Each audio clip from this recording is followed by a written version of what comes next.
Bring the lights down low, it's time to show. Lights, camera, you know what we mean. Behold the magic of the silver screen. Some movies rock, some movies shock. They're powerful, alright. We cover them all on your favorite part. So many movies we can choose. Even when you win, you lose. Life moves pretty fast.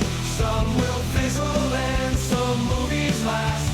I understood there would be no math. It's the 30-something movie podcast. Be excellent to each other. Please add a word to your mother. They're from the best decades. Movie magic that never fades. Lightsabers clash, phasers set to stun. Action packed from dusk till dawn. We have deep thoughts and questions three. Come share our love of the movies we see. Life moves pretty fast.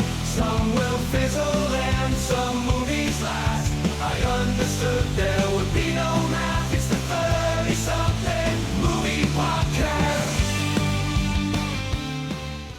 It's the 30-something movie podcast, and we are here for something. We're here for something, Pat. Oh, it's something. Well, some tonight. It's something.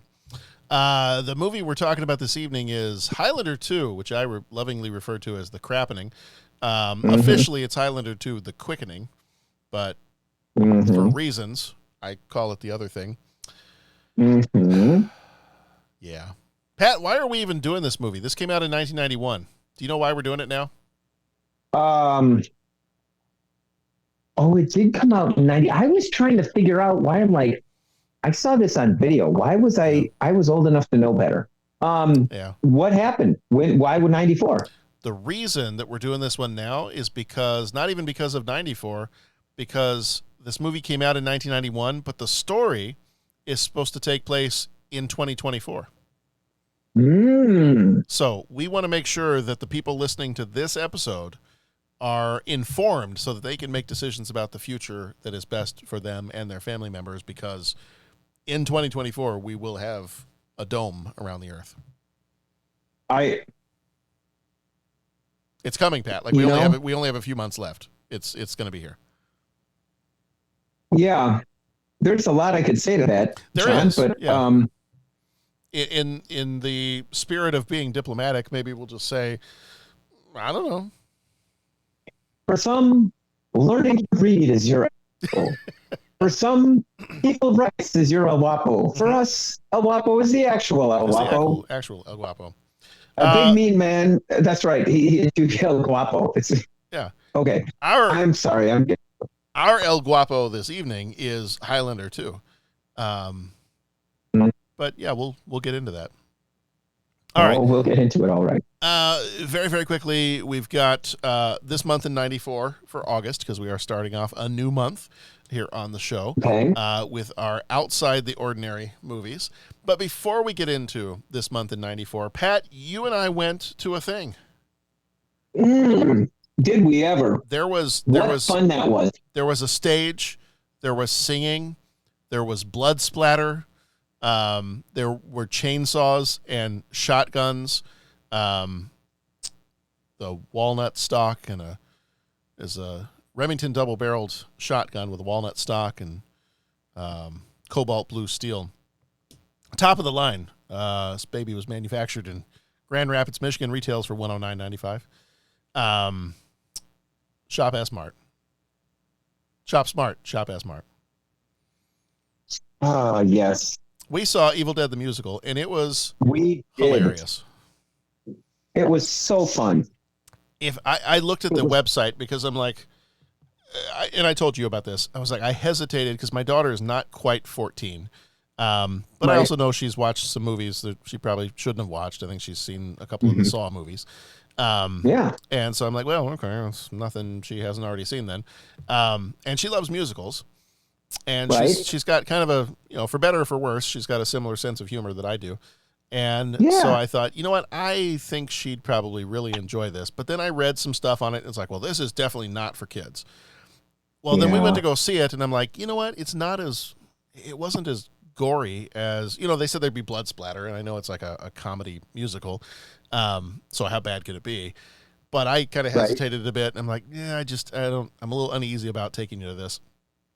After having seen it, I'm like, oh no, she totally would have loved this. Like, she would have thought it was hilarious. Yeah. And it would have been fine. So then what I did was I went on their website to look and see where they've got other productions going on. And the only one nearby that I don't quite think I'm going to do a 4.5 hour drive to get there. Oh, okay. Yeah, it's later on in, I think, September. They're doing a production of it for 2 weeks in Eau Claire, Wisconsin. Oh, I'm going. Are you going? Okay. That's like my second hometown. Oh, well, there you go. I went to college up in Eau Claire. Yeah, I figured you did. Yeah. Oh, wow. I might be going. Okay, I'll send you the website.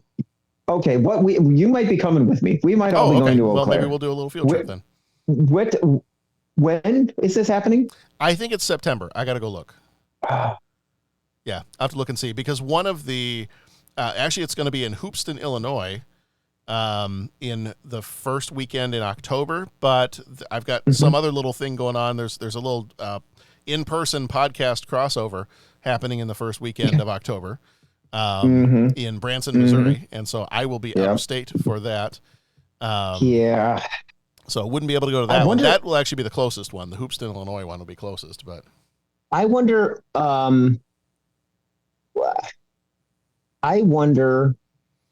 who's doing it up in Eau Claire. I wonder if it's going to be the university.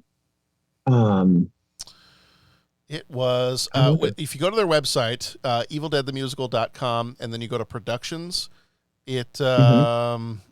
where is it? Oddly enough, they're doing a show in Joplin, Missouri in September, which I think is hilarious. Okay. Hoopeston, Illinois is the first weekend in October. And then, where did it go? Eau Claire, Wisconsin. Oh, no, I'm sorry. Eau Claire, Wisconsin is actually for only one weekend, or one set of dates, from Halloween, from October 31st to November 2nd. It is the Eau Claire, here's the irony, it's the Eau Claire Children's Theater. Oh. I don't know I don't know that I picture a children's theater putting on a production of Evil Dead the Musical, but okay. Hey, whatever floats your boat. Well, that's pretty awesome. And the show was pretty awesome. The music was fun.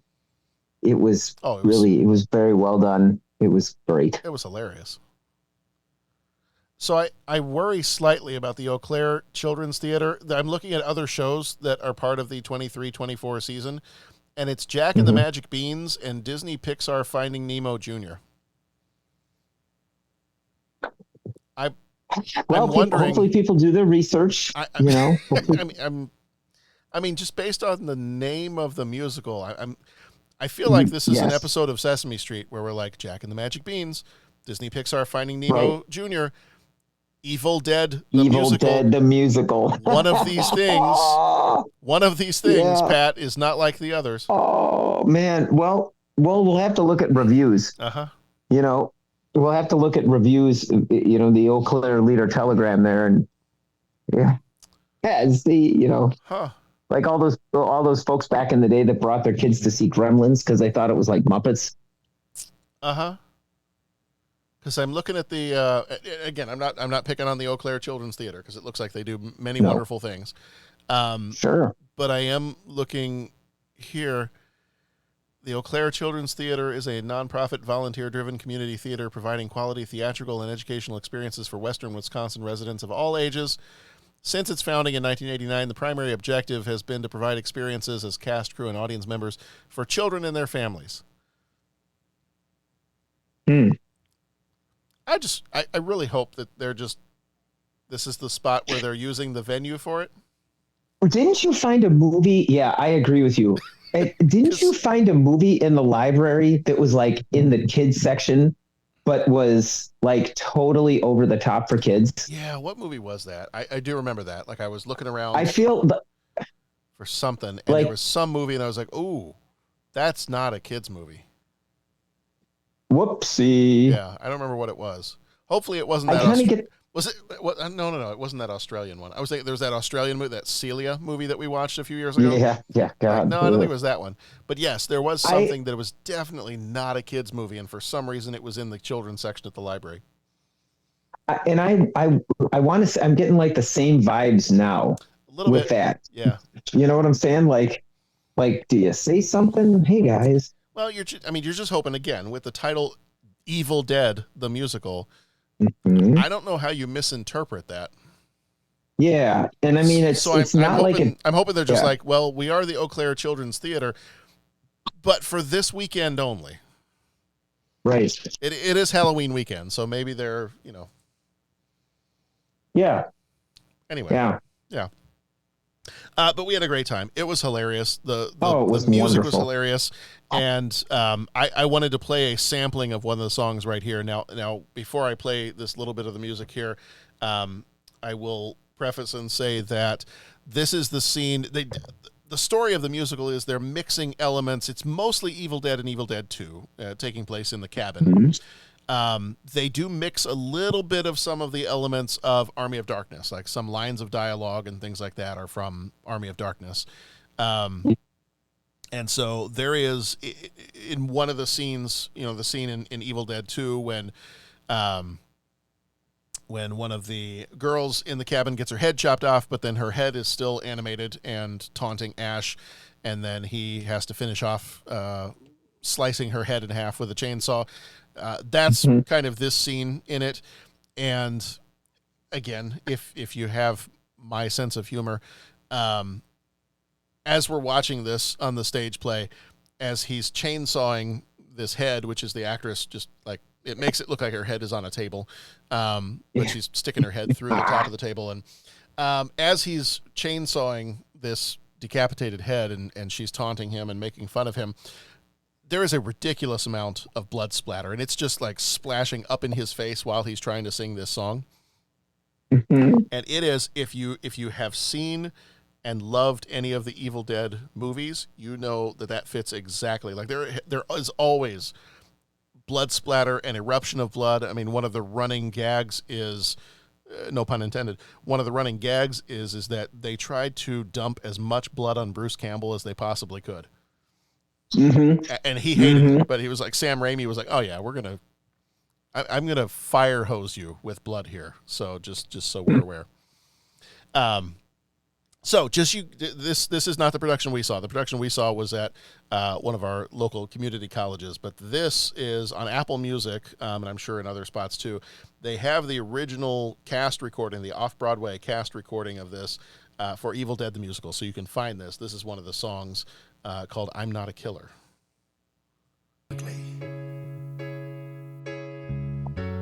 I'm not a killer.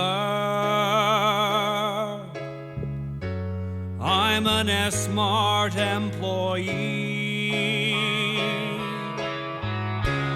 And to kill a co-worker is against company policy. But you tried to kill me, so now I must say goodbye. I'm sorry, Linda, but now you must die. Die, die, die, die. Die, die, die, die. And I had to turn my mic off for a second because I'm laughing Oh uncontrollably my God. at these songs, because Yeah. that's something, knowing the kind of movies that my dad enjoyed. I think my dad would have loved to have gone to see that musical. Yeah. Because my dad Yeah. loved musicals too. Like when we lived in England, we were going to musicals and plays and other stuff nonstop. And knowing my dad's sense of humor, like he would be on board with that. Oh yeah. Oh, So. yeah. So, all right. Well, if you end up going to see it in Eau Claire, Wisconsin, let me know. I'm going to let you know. We're going to hop on the. Yeah. Guys, I'll go back We to can do a little field trip. Yeah. Little 30-something podcast field trip. I think that would be good. All right. Well, Pat, we need to jump in the DeLorean now that we've finished off the severed head with the chainsaw. We need to jump in the DeLorean and drive back in time and drop the Necronomicon off where it's supposed to be. So we'll hop in the DeLorean here and go back to August of 1994. When this baby hits 88 miles per hour, You're gonna see some serious.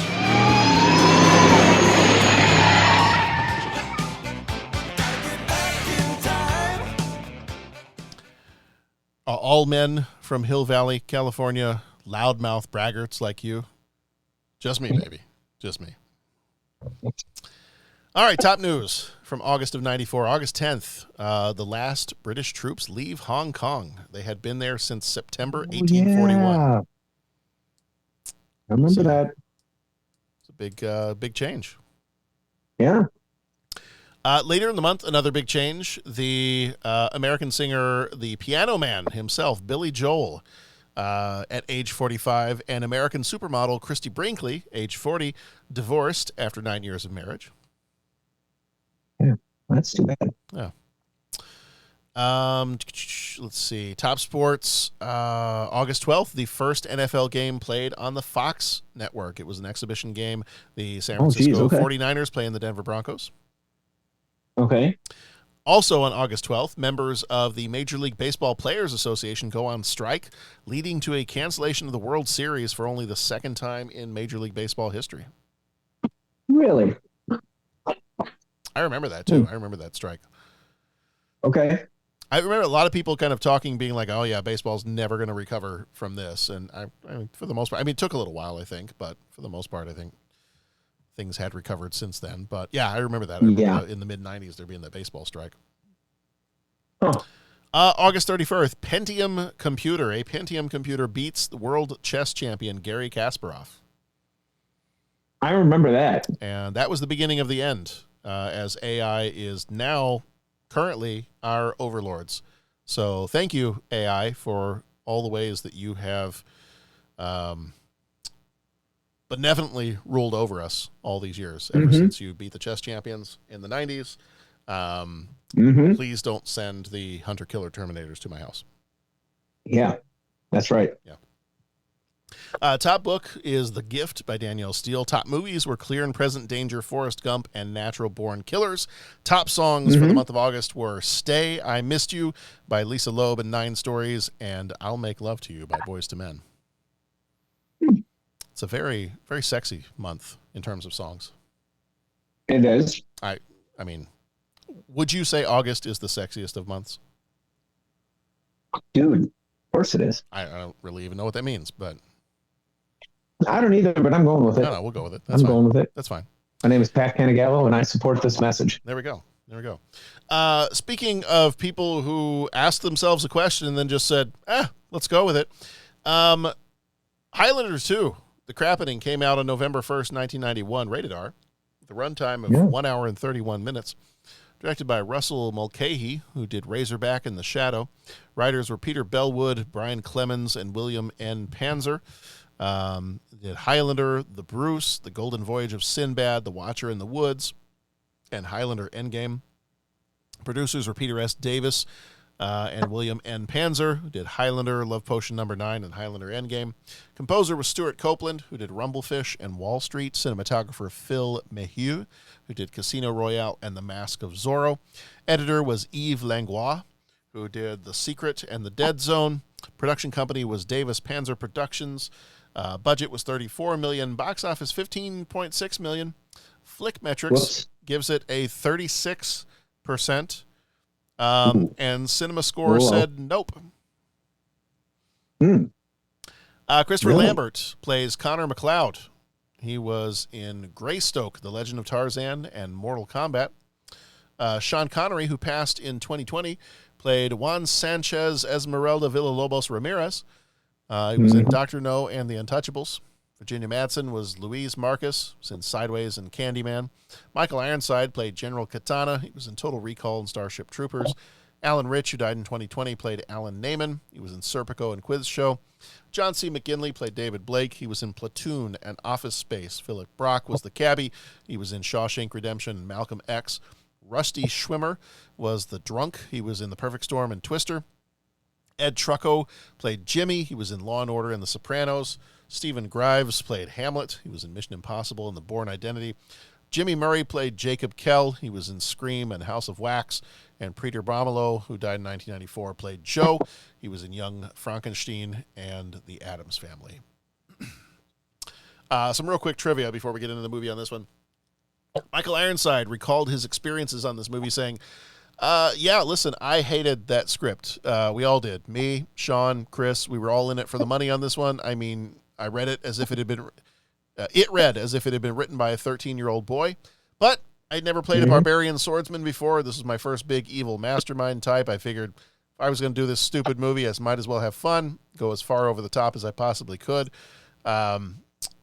All that eye rolling and foaming at the mouth was me deciding that if I was going to be in a piece of like that movie, I was going to be the most memorable thing in it, and I think I succeeded. Well, there you go. Pat, I think that sums up the movie. It's been great tonight. Bring the I was. low, it's time to show. Lights, camera, you know. I'm sorry. Everybody be excellent to each other. Go watch some good movies, and we'll see you back here next time. Some movies rock, some movies shock that. I'm sorry. Pat, were you saying something? No, I was about to say the same thing. I think that sums it up. Yeah. I don't know that we need to say anything else. I mean, Michael Ironside pretty much said it for us. Thanks, Michael. Yes.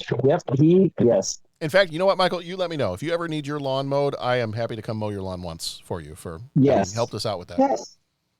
Exactly. I would totally help out.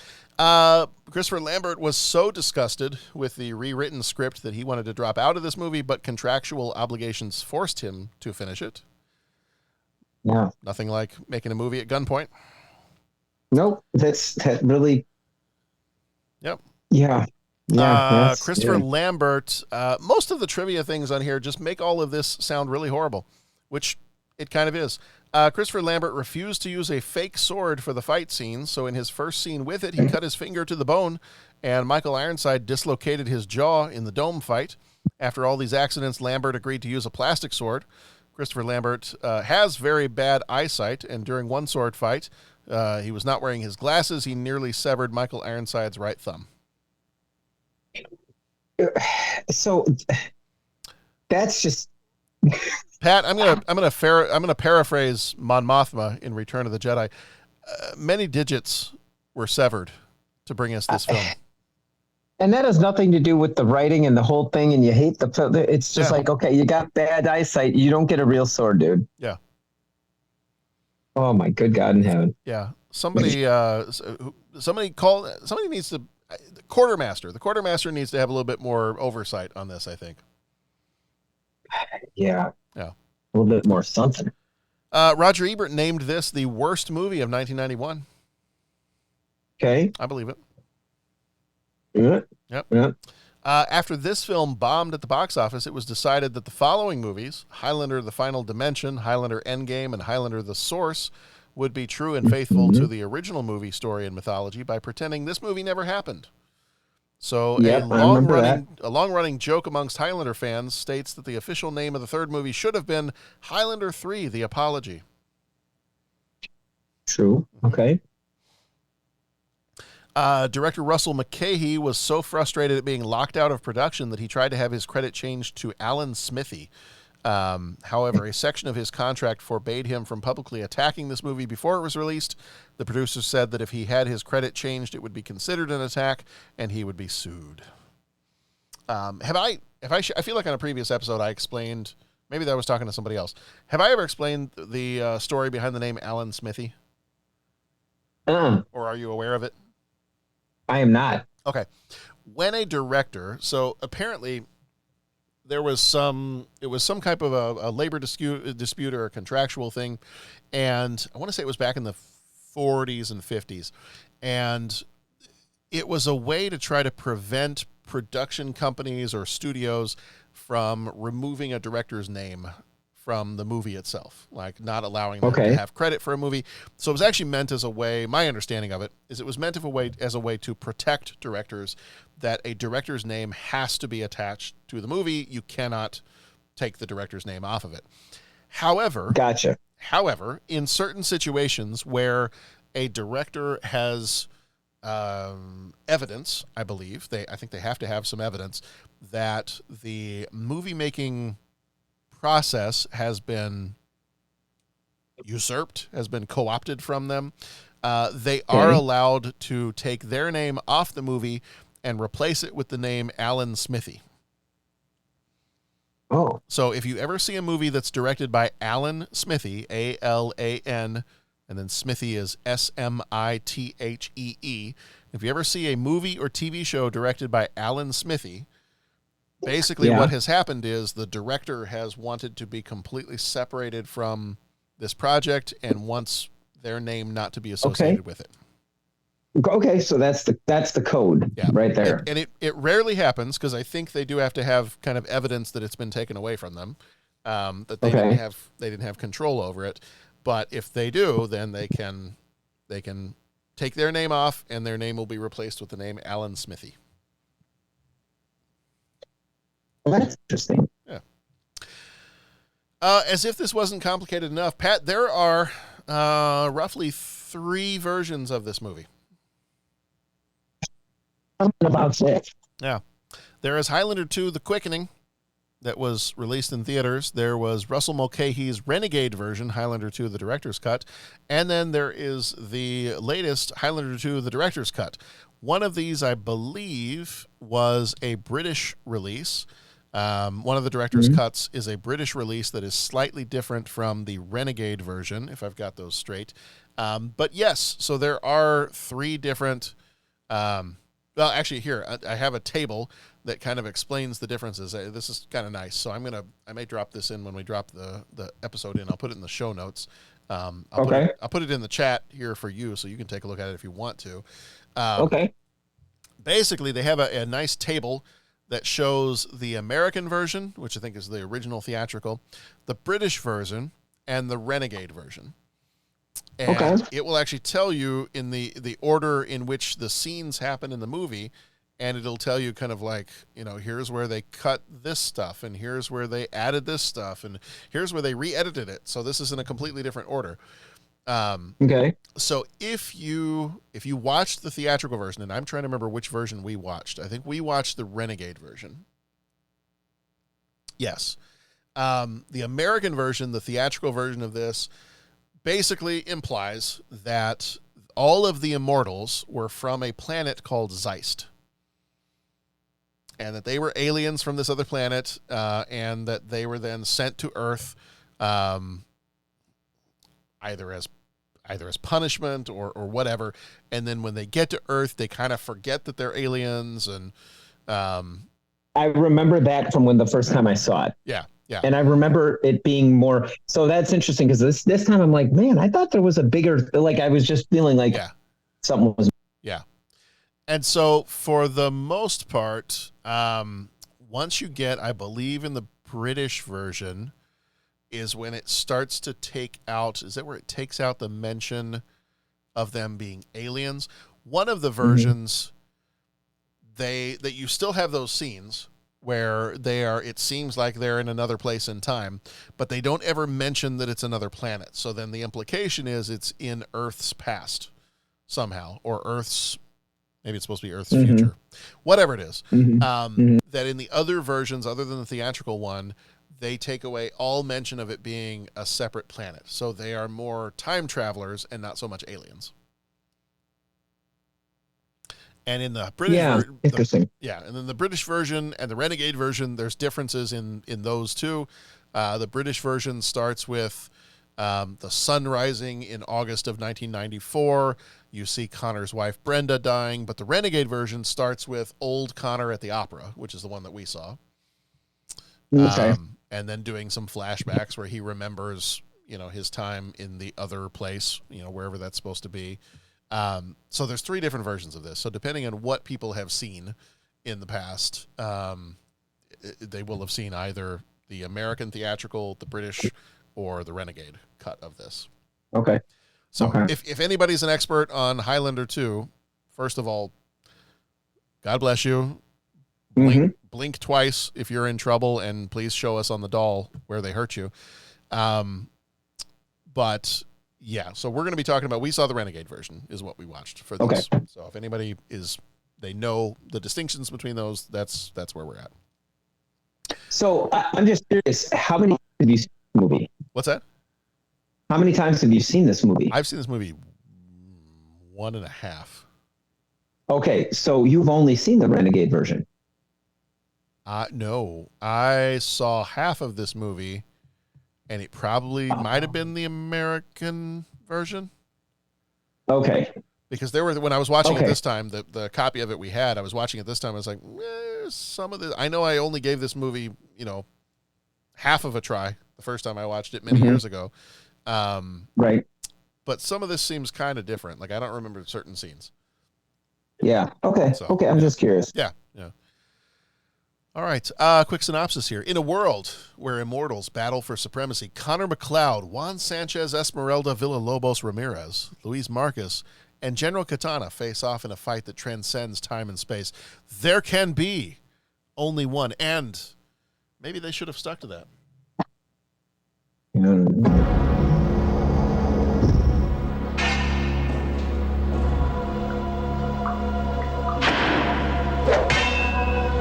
Greetings, Highlander. You called?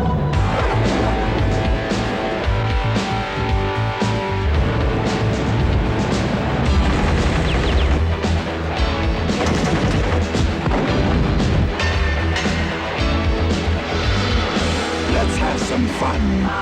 In all their centuries on Earth, nothing could have prepared them for the Quickening. Christopher Lambert, Sean Connery, Highlander 2, The Quickening. Voiceover artist, tell me you know nothing about the Highlander movies without telling me you know nothing about the Highlander movies. It did sound. It was like a bad AI review. Yeah. It was kind of funny. It's like, well, because I mean, the Quickening. That's in the first movie. So, I mean, I feel like that's like if you had a review, it's like, in the years since Luke Skywalker figured out that Darth Vader was his father, nothing could have prepared him for the Force. Yeah, I know. Like, oh, okay. No, that's kind of an integral part of the story. But thank you. Thank you for that. That's wonderful. You go back and practice your in a world. Yeah. Yeah. Aye. All right. Well, we have, I hesitate to call them major moments. We have 10 moments that are going to summarize this movie as best we can. I'm going to try to make it through all 10 of them without nodding off or Pat, this time I should have given you Sharon's cell phone number in case I fall asleep while I'm talking. Okay, well, I'm not going to interrupt you. You're not okay. So right. I'm going to let you go because we got to get through this. You may have to interrupt me for me to keep going. If it gets quiet, I'll just vamp a little bit. Okay, all right. You can talk. Sing some Evil Dead songs. The people love that. What the heck was that? There you go. They didn't say heck. No, they didn't say heck. It was hilarious, but they didn't say heck. In the 1990s, industrial pollution has destroyed Earth's ozone layer, leading to millions of deaths, including Brenda Wyatt McLeod. Inspired by her death, Connor McLeod uses his wealth to save the world by 1999, supervising a team led by Dr. Alan Neyman to create an electromagnetic shield. Although the shield saves Earth, it does condemn the planet to constant darkness and high temperatures.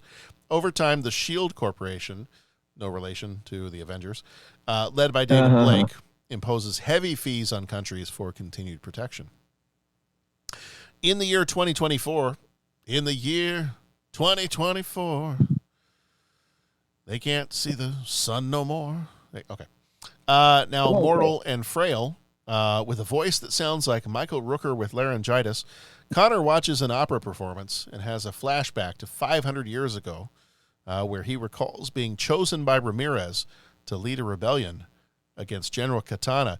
A lovely little Star Trek moment, too, as he and Ramirez seem to have kind of a Pon farr moment. Yeah. Little finger touching, little finger play. And so, what is it? Every 7 years? It has come. Yeah, every 7 years. 7 years. Pon farr. Yeah, it's rough. It's rough. I feel like there was a Marilyn Monroe movie about that, wasn't there? I can't imagine why there wouldn't be. Something with 7 years and Pon farr and okay. Yeah. Yeah. Louise Marcus, an anti-shield, again, nothing with the Avengers, anti-shield group leader, approaches Connor, revealing the ozone layer has healed and seeking his help to take down the shield, which he refuses. General Katana sends assassins Corda and Reno, basically human minions with those goggles they've got on. And they laugh like turkeys. And they kind of look like porcupines. Pat, one comment I'd like to make since we're here right now, and I don't I don't want a U-turn to come back to it because I just want to get the car out of town as fast as possible. I did not think that a movie would make me nostalgic for the type of henchman we got in Super Mario Brothers. Yeah.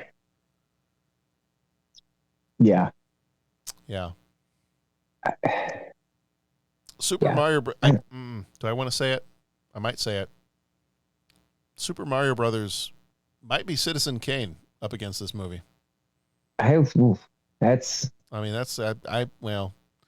shouldn't say things I can't fully take back. It is a challenging statement, but one that we had to make nonetheless. Might not be wrong. We'll let the people decide. We if nothing else, we are democratic here, so we'll let the people decide. Yeah. Okay, so Connor defeats the Gru's minions and sends them uses their quickenings to regain his youth and summon Ramirez back to life. Okay. Ramirez awakens in Glencoe, Scotland, and travels to New York to find Connor. In the meantime, in between all that, he did go to the tailor and get himself a nice new suit, and then traveled on an airplane, of which he did not have that experience before. So everything's just all brand new for Ramirez. So it's very exciting for him. Had moments where I felt like we were going to get scenes from the movie Airplane, based on the type of comedy that we were playing around with here. I would just like to say I don't know why Ramirez had the Scottish bagpipes for his theme. That didn't make a lot of sense to me. Oh, yeah.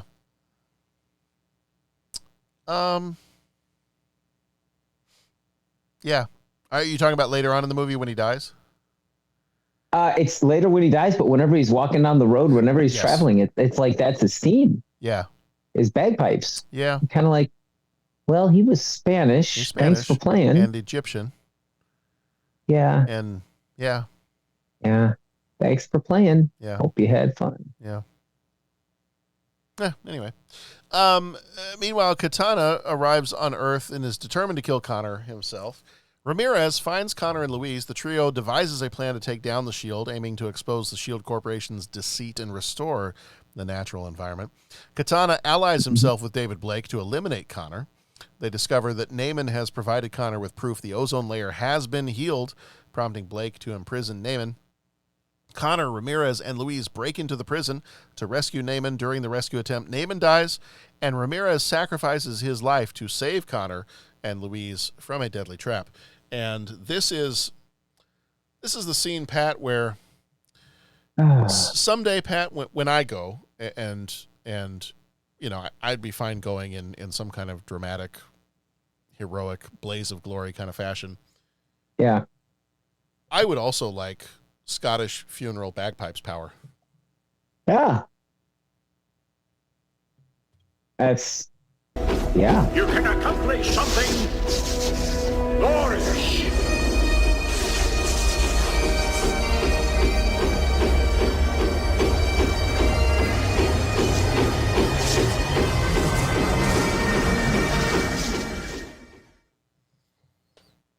I mean, at this point, I kind of half expect him to pull a He-Man and just like pull out a sword and just be like, right, by the power of Glasgow, I have the bagpipes. Yeah. It was weird. It was weird, Pat. That's all I can say about that. It was weird. Yeah. I mean, I'm never one to like say no to bagpipes, but it was a little strange. Yes. But anyway, yeah. I don't want to interrupt either, and so I No, really go for shouldn't it. say Go for this it. for If deep thoughts. That was weird. yeah. Okay, and there's a lot in this movie that is just, why are we making those choices? Because there was some cool story ideas in there, yeah. and I'm going to get into more of those later. But I mean, there were some like, oh, that would have been cool. That even the one that was like really weird and outlandish, I get where they're going. So, anyways, it's yeah, keep going with the major one. We're going to get some deep thoughts here. There was potential. Yes. Yeah. As the plan progresses, Katana kills Blake, escalating the conflict. Connor prepares for this final confrontation, determined to end his threat. Connor strategizes for the ultimate battle against Katana, fueled by the loss of Ramirez and Naaman, aiming to dismantle the shield and defeat him once and for all. Connor and Katana engage in an intense final battle.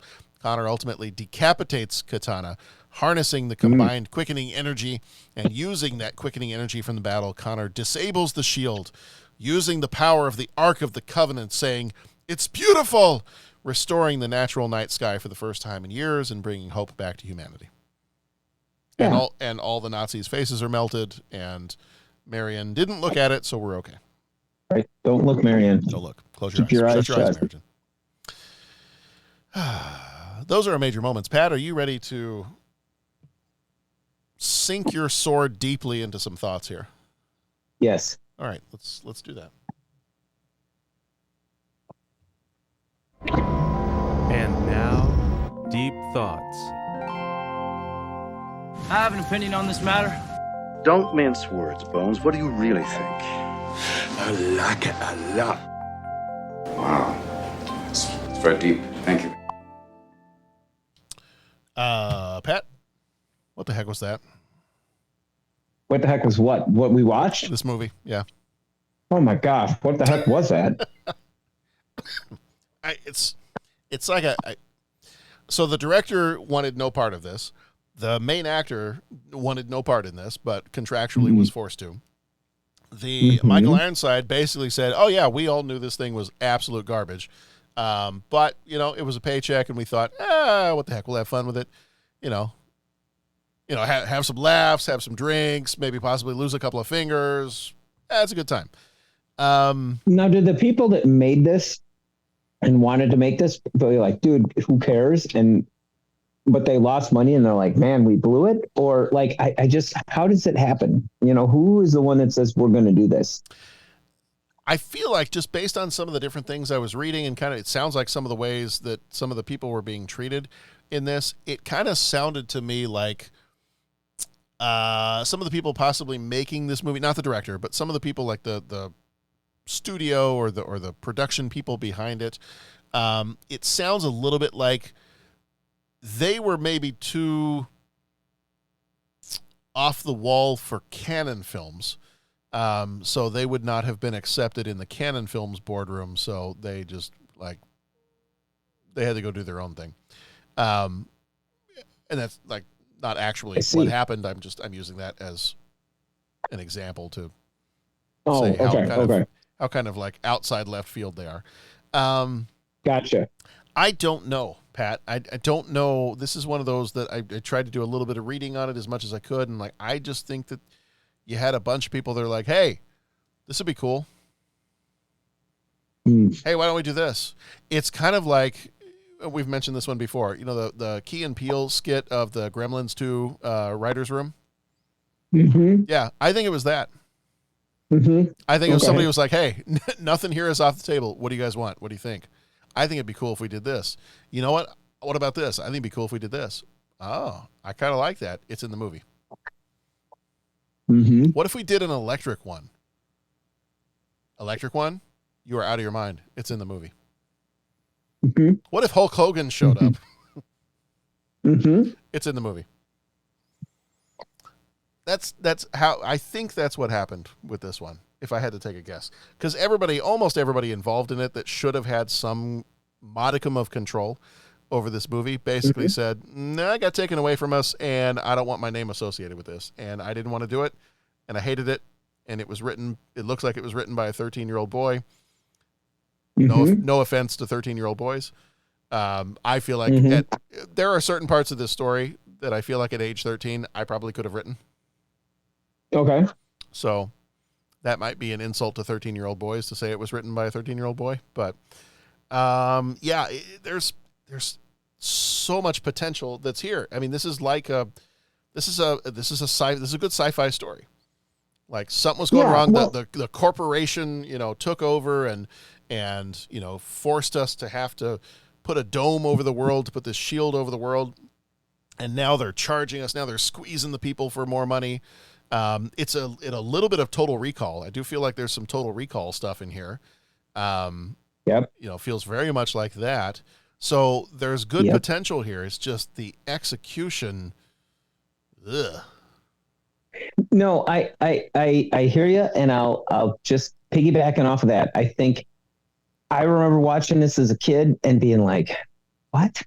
The planet Zeist? Really? That's weird." But that could have worked. They could have made it work. I mean, we just got done talking about before we were recording. We were talking about the Battlestar Galactica reboot. Mm-hmm. And we've never stopped talking about Deep Space Nine. Right. Both of them deal with, deities and supernatural creatures. That is it God in the sense that we believe, or is it God in the sense of an omnipotent being only really because they were aliens that just have more power? You know what I'm saying? Like they approach those things. So I think you could put that in your sci-fi, right? Like you could approach it like, okay, we just thought it was a bunch of dudes with swords that went after each other. We didn't know about like the planet Zeist and hoverboards and winged things that shoot laser beams and all this kind of stuff. Like that's just weird. But I think if it had been executed well, then I think audiences would accept that. And it's like, okay, well, because it kind of answers the questions: where did the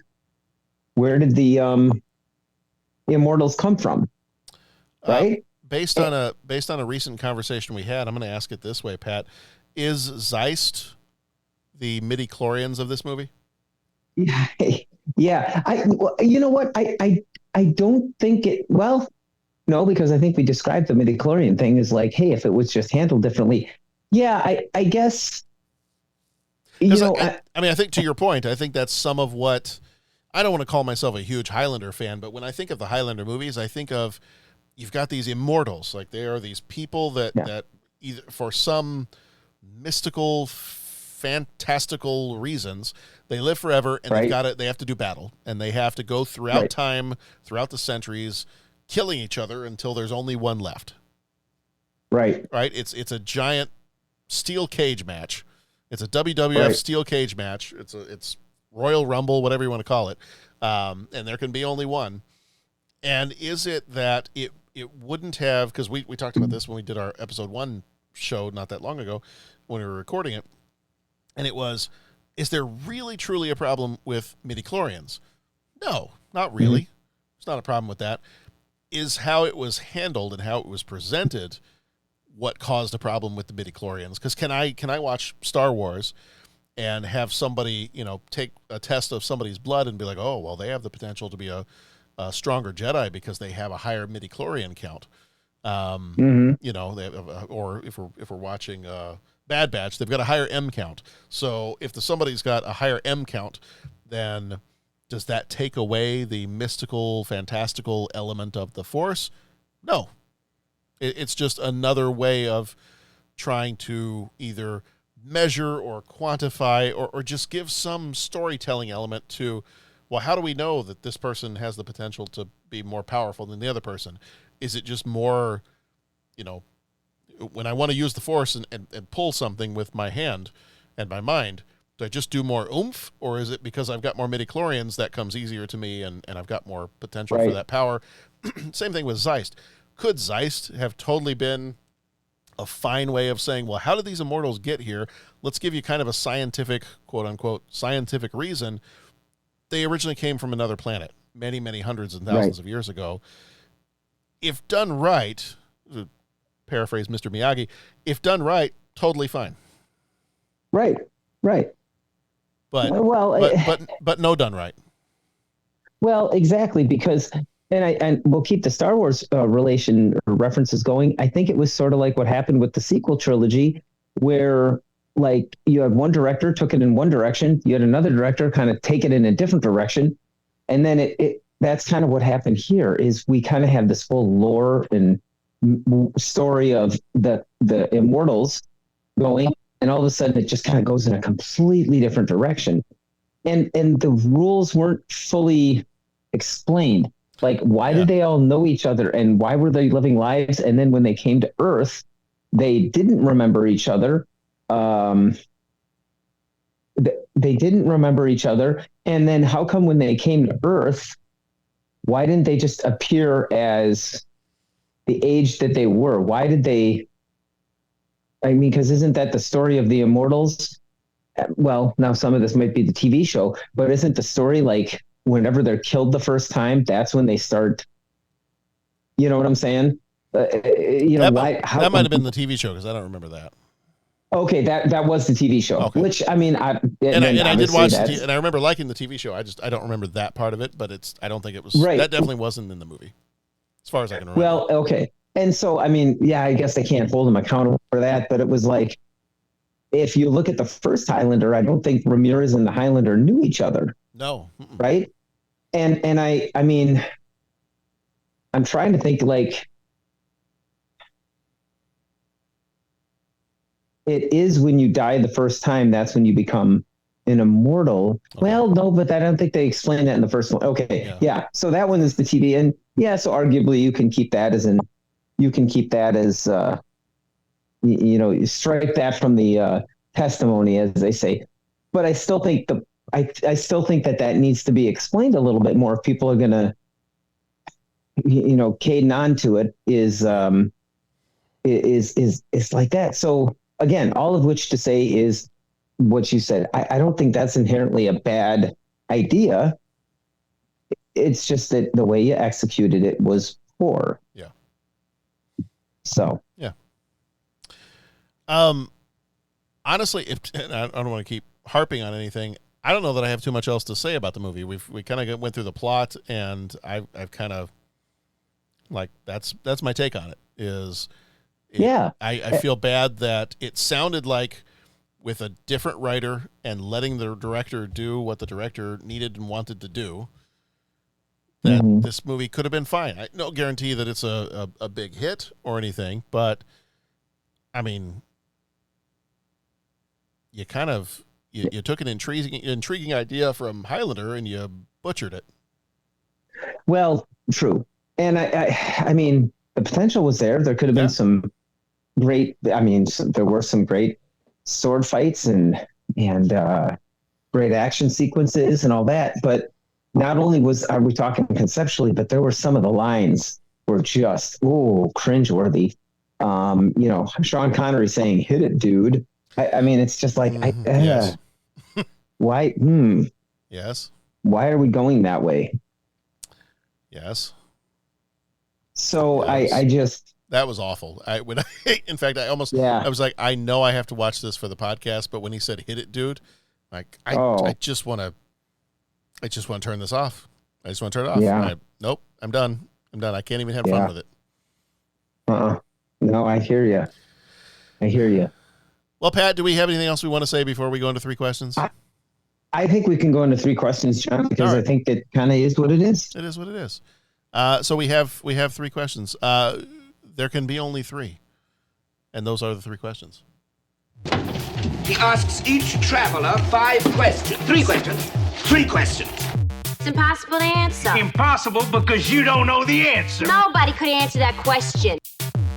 I want to ask you a bunch of questions. I want to have them answered immediately. What you just said is one of the most insanely idiotic things I have ever heard. At no point in your rambling, incoherent response were you even close to anything that could be considered a rational thought. Everyone in this room is now dumber for having listened to it. I award you no points, and may God have mercy on your soul. All right, 3 questions. Question number 1. If you were going to have a tailored suit made for yourself, as Ramirez does, and money was no object, what would you have made? Honestly, I love the whole James Bond thing, especially the Daniel Craig ones. And he in Skyfall, he wears Tom Ford, and I don't know. I think I get a Tom Ford suit, which I want to say that was kind of harkening back to what Connery wore in the '60s. I might be way wrong with that, but I thought that he looked fantastic and his suits were fantastic. So I would say Tom Ford, a la 007 in Skyfall. Nice, nice. I think my answer was going to be something like a dark blue tweed suit and waistcoat, maybe something to go with a kilt. All right, there you go. I don't know that I have nothing that is specifically made to go with a kilt. I mean, there's some very specific kinds of jackets and vests that can be worn with a kilt, and I want more opportunities to wear my kilt. And the bagpipe power scene in this movie, if nothing else, inspired me to want to wear the kilt. Yeah. So exactly. Yeah. Exactly. Well done. We're going later this week. We're going to the county fair and going to a demolition derby. I think that could be a great time to wear a kilt. John, do it. Especially because my daughter will be there, and it terrifies her every time I put the kilt on. All the more reason. And especially the more of a teenager she becomes, that excites me to no end. Yeah. Mm-hmm. Mm-hmm. Yes. I want to be that dad. Mm-hmm. Patrick, question number 2. Yeah. If you were going to do battle with an immortal, what fictional movie or TV sword would you use? And I did specify it needs to be made of a hard physical material, no lightsabers or energy swords or anything like that. So it's got to be some type of metal or hard physical material. So what fictional movie or TV sword would you use? I would probably aim for like a katana. Mm-hmm. The one that the guy carried around in Seventh Samurai would have been really cool. The one guy that was Toshiro Mifune's character. Yeah. So I would say that. Nice. Excellent choice. Excellent choice. I am going to go with the what's the official word? The power sword. The Sword of Grayskull. All right. Yeah, Sword of I think Power Sword, Sword of Power, Sword of Grayskull. Yeah, I would go with that because that was always, I think, growing up, just the way that sword looks, the design of that sword. I was always enamored with Lion-O's sword from Thundercats. The Sword of Grayskull. But as a kid, I was like, man, if I had. In fact, they had the toy. I feel like they had the toy that was the actual, not like life size, but life size for a kid, Sword of Grayskull that you could get. And I always remember wanting to get that toy. There was also, I've mentioned this before, where I grew up in Texas, there was a mall near where we lived, and they had a sword shop, and they sold. Of course they did. Yeah, of course. It's Texas. There was the sword shop, which was right next door to the pet store. And then the Walden books. And the sword shop had katanas, it had throwing stars, it had knives, it had, I believe it had a glaive from Krull. And then they had, someone had made a replica, like an adult-sized replica of the Sword of Grayskull. And I believe at the time, I would go in there and just look at it. And my parents were like, no, you're 8. You're not getting anything from this store. Yeah. But I would go in and I just look. Can I just please go in and look at it? I just want to go in and look. Like, fine, you can go in and look, and then we'll go look at the puppies, and then we'll go get a book or something, and maybe some Orange Julius on the way out. It will be mine. So yes, I did. It kind of was. I would like stare at it. I want to say it was like $800 or $900 to an 8-year-old. That's insurmountable. But I would go into that store all the time, stare at that Sword of Grayskull, and I would pull the Wayne Campbell. Oh yes, it will be mine. And it never was, but you can still dream. Now the difference is they do have foam replicas of the Sword of Grayskull that get sold at the comic book shows that I go to in Chicago. I have not yet pulled the trigger on that because the desire to own the Sword of Grayskull and also parting with cash with which to do so at this age and stage in life is not quite the same as when I was 8. Right. So. A little different perspective. A little different. And finally, question number 3. Once we finish question 3, the quickening happens and this episode's over. So, what is the worst sequel ever made, in your opinion? It breaks my heart to say this. Oh, say it.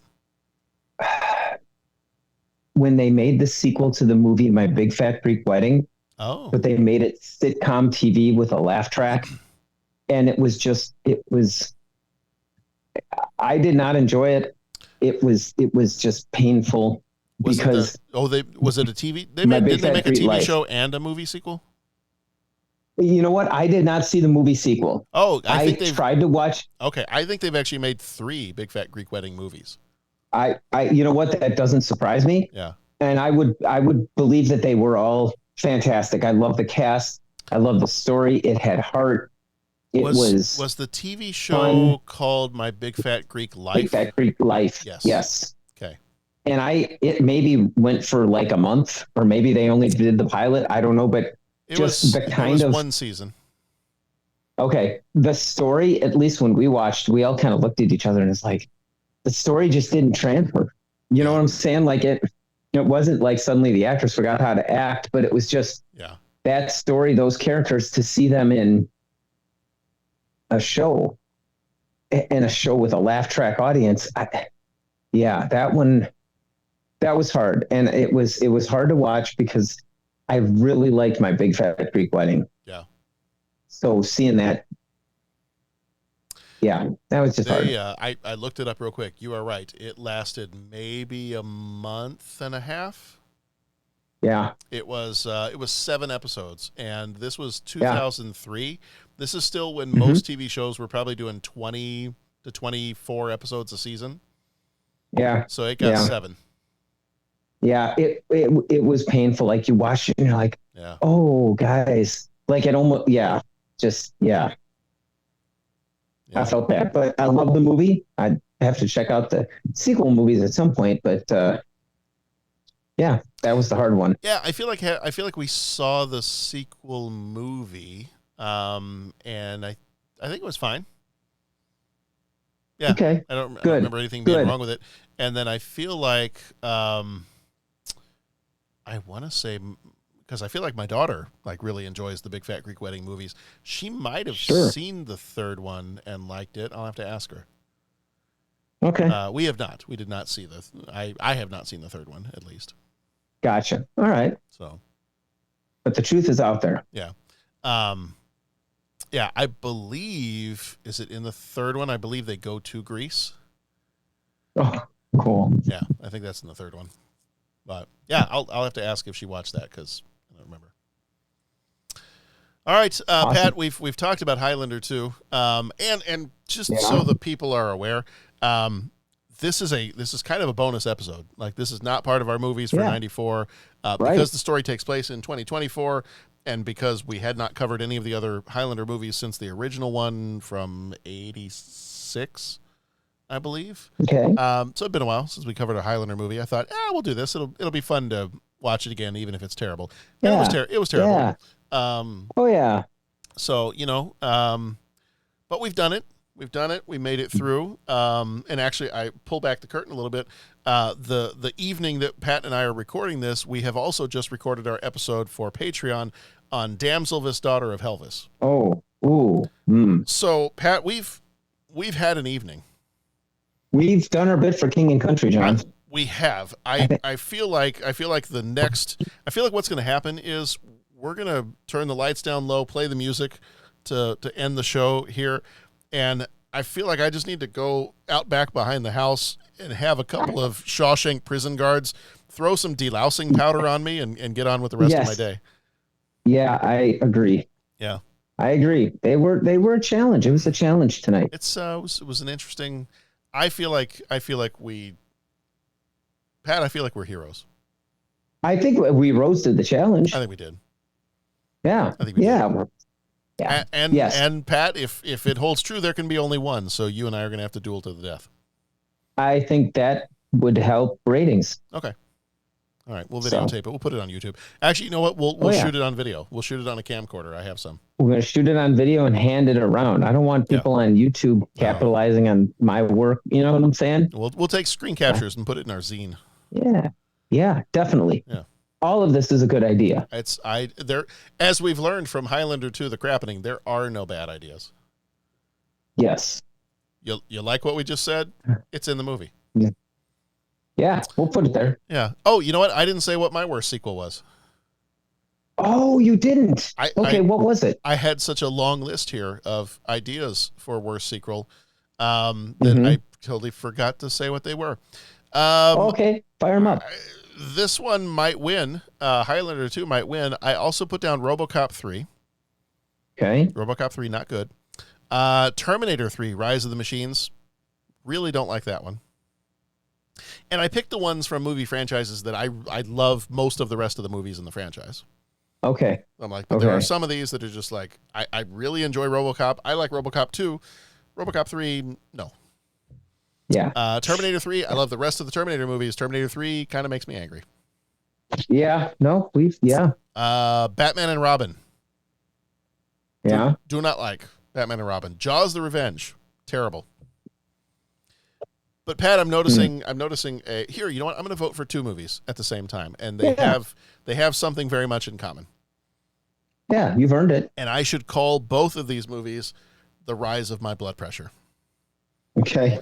Because it's Terminator 3, Rise of the Machines, and Star Wars, The Rise of Skywalker. Right. Everything's rising. Yeah. It's all, and my blood pressure along with it. I don't like either of those movies. Worst sequels ever made, in my opinion. Spike the Football. What do the Shirley guys say? Spike the Football. There's my answer. Yep. Final answer. Yep. Not phoning a friend. That's what I'm going with. Good. All right, Pat, I need the Shawshank guards to throw the delousing powder on me. Yes. I need to. Yes. I need we some, did well tonight. I need some we cleansing. Fought through. I need a cleansing here. Yes. I need to exfoliate my head. To paraphrase the Joker, this podcast needs an enema. Yeah. All right. All right, everybody. Well, let's call it, man. It's been an Start evening. recharging the batteries. Pat, I'm glad you were here. I'm glad we were able to. I'm glad I was here, man. Trudge through this together, and we've made it out only partially scathed. Yeah. So, but you know, we've lost just as many fingers as the actors in Highlander 2. Right. So there you go. All right. Well, thank you for being here, Pat. Thank you, John. This was a lot of fun. Thanks, everybody. Hopefully this hasn't put you off the rest of our month. If you are on Patreon, you can go check out Damselvis Daughter of Helvis. Our Patreon shorts this month will be Deadpool and Wolverine and Alien Romulus. We have got our regular episodes. This was the beginning of the month, so after this we've got The Hudsucker Proxy, Ed Wood, Forrest Gump, and Immortal Beloved. So all kinds of good stuff coming up. With all that being said, we've covered a movie that's not so good tonight, but I will ask every single one of you listening to please forego this movie and go watch some good movies, and we'll see you back here next time. Bring the lights down low, it's time to show. Lights, camera, you know what we mean. Behold the magic of the silver screen. Some movies rock